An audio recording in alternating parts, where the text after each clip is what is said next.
This robot just replaced all humans. And in this video, we're gonna see just how exactly these robots are gonna take over the world. So apparently this isn't just a concept anymore. Figure AI is actually in active development of this thing. They're teaching it to do warehouse work. They're teaching it to learn customer service. They're even in direct competition with the Neobot and teaching it how to do household tasks. I know this sounds like the plot of some horror movie about how robots are gonna take over the world, but the actual scary part is this thing is actually real, but also impressive. So today we are gonna be reacting to this video talking about the Figure 3 robot and how it's gonna take over humanity. So Figure designs and manufactures humanoid robots, and the goal is to be able to I've never seen a robot that has the ability to fold clothes, even though that fold looked kind of crazy. But the fact that it's even cognitively thinking about folding clothes, it's impressive in itself.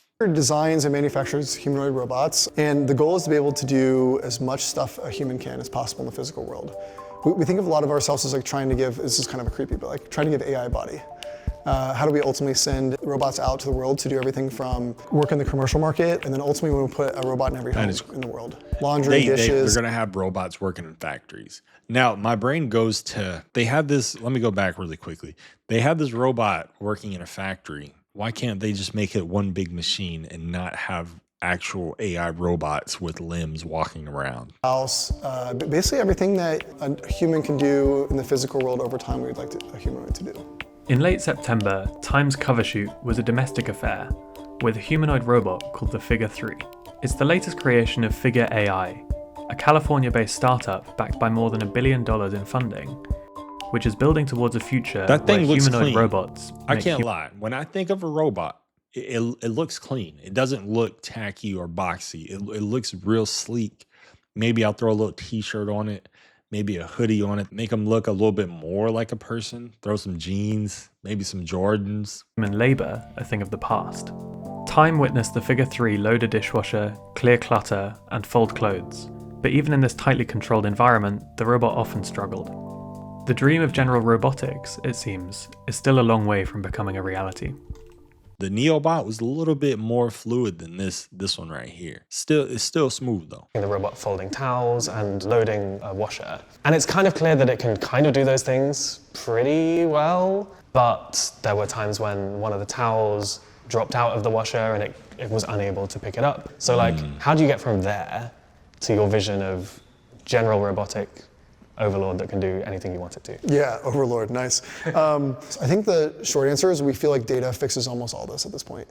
And we've seen that in almost all the demonstrations we do, where even in the early stages, we would say towel folding or like the logistics use case, like it just like wasn't that great, it made a bunch of mistakes. As we add more data, it got like faster, it made less mistakes, still had some mistakes there, and all that is sort of like asymptotically like basically approaching zero. So it seems like just with constant software updates, it's going to become better at doing said household tasks. Now, this is a robot that it's not just a household robot. This thing, as you saw, was in factories and doing machinery and different things like that. So it's really, I'm really curious what type of AI model they have installed in this and how do they troubleshoot it whenever it does go awry. Also, is this a Wi-Fi only enabled robot, or does it take some sort of cellular service, or how do they power this robot to be or to have that automation? If a consumer like myself were to buy it, how am I supposed to run this thing? Does it take a charge? How long is the charge? These are questions you got to ask when you're dealing with humanoid robots that are going to be living with you. Like getting close to human levels in terms of like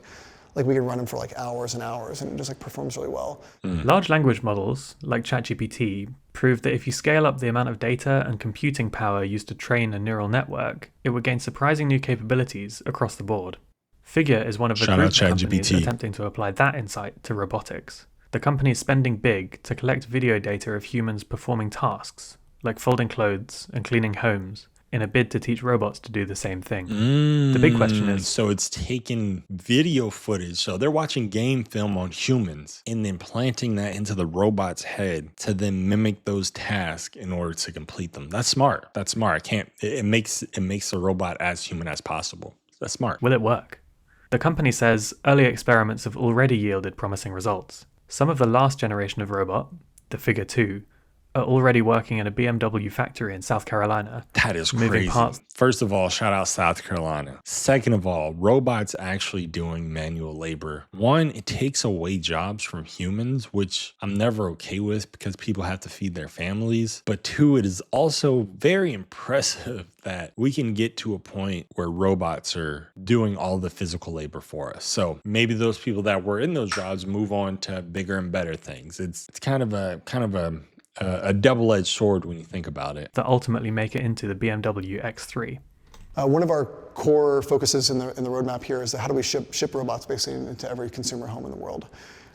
We want to do what we do all day in the home, and just like things I hate, like I don't want to do laundry, I don't want to do dishes, I don't want to clean up the house. And we haven't really had any like large breakthroughs in the home in terms of automation for like decades. So our view is that the robot will not only act. Am I tripping, or did he yank that dishwasher racket open? Kind of pulled that aggressively. I don't necessarily want an aggressive robot in my house. So our view is that the robot will not only act as like a companion. When I pull my dishwasher rack out like that, it doesn't move. He yanked that thing. That could be a cause. That could be a cause for concern for decades, and then ultimately be able to do everything you do in the home that you don't want to do. But upon its launch this October, the Figure 3 won't be ready for your home. Not only is the robot not yet useful enough to be an Android butler, but Figure says it also has many unsolved safety challenges.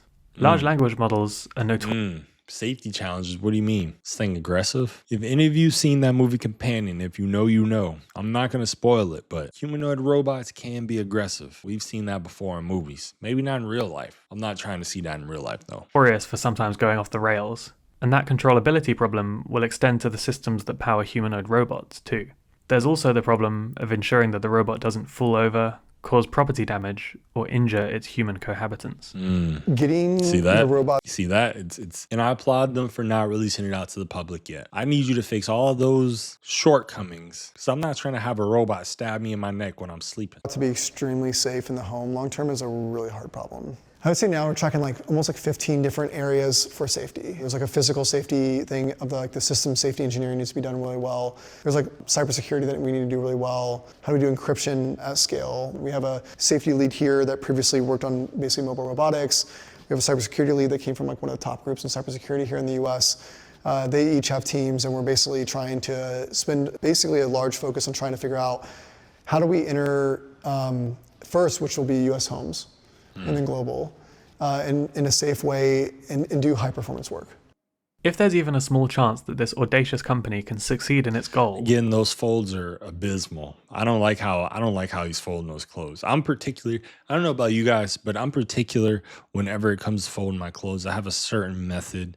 Even my fiance, you can ask her. I don't even like her folding my t-shirts because I like them a certain way. That's a me problem. But if I'm paying $20, $40, $50, $60,000, whatever this thing costs, I need them to fold my clothes in the most perfect, pristine manner. If I want a robot to fold, if I want a robot to do my chores, I'm thinking the Jetsons. I'm thinking any other sci-fi robot cartoon or movie where the robots are doing your clothes or doing your laundry or doing your dishes. I need everything done pristinely. I need everything just like in the movies. If I'm paying that much money, I need things perfect. So I applaud them for not releasing this unfinished product yet. It also does concern me that they're allowing these things to build BMWs. So if you're driving one of these BMWs that these robots created, I would take it back to the dealership ASAP. The implications would be world-changing.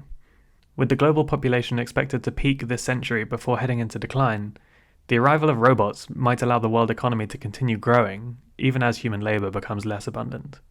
Thanks to robots, the cost of goods and services might plummet, potentially enabling an increased quality of life for all. But liberating humans from work would also mean liberating them from their paychecks. Robots would do the same for manual labor as cloud-based AI threatens to do for office work, creating a joblessness crisis that Adcock says should be addressed with some form of universal basic income.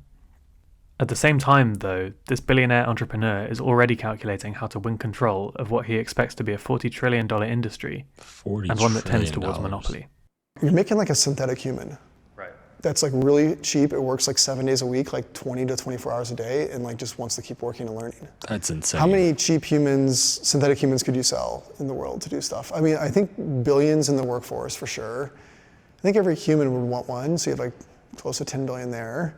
I do feel there'll be a point probably in the Bay Area first, where you walk out and you see more humanoids than humans. Yeah, it's going to be here, right? Imagine a world where you walk out. He said the Bay Area, so let's just say San Francisco. You go visit San Francisco. You go to Pier 39. Shout out Pier 39, and you walk out there, and it's 70% humanoids. Humanoids that are working or walking with their owners. As crazy as that may sound, that is very well what a future in America looks like. And it's crazy to think. I never in my lifetime thought I would see AI robots be to the level that they are now. And it's so fascinating how humans are able to get these AI robots to do such things. But we have to be really transparent and thinking this is a little bit creepy, because if they actually do replace humans, when we're thinking on the topic of workforce or just anything that is a support role, then when does the income stop for the average American? I'm sure they're going to find ways to implement AI and AI robots and humanoid robots into multiple different aspects of everyday living. So at what point, or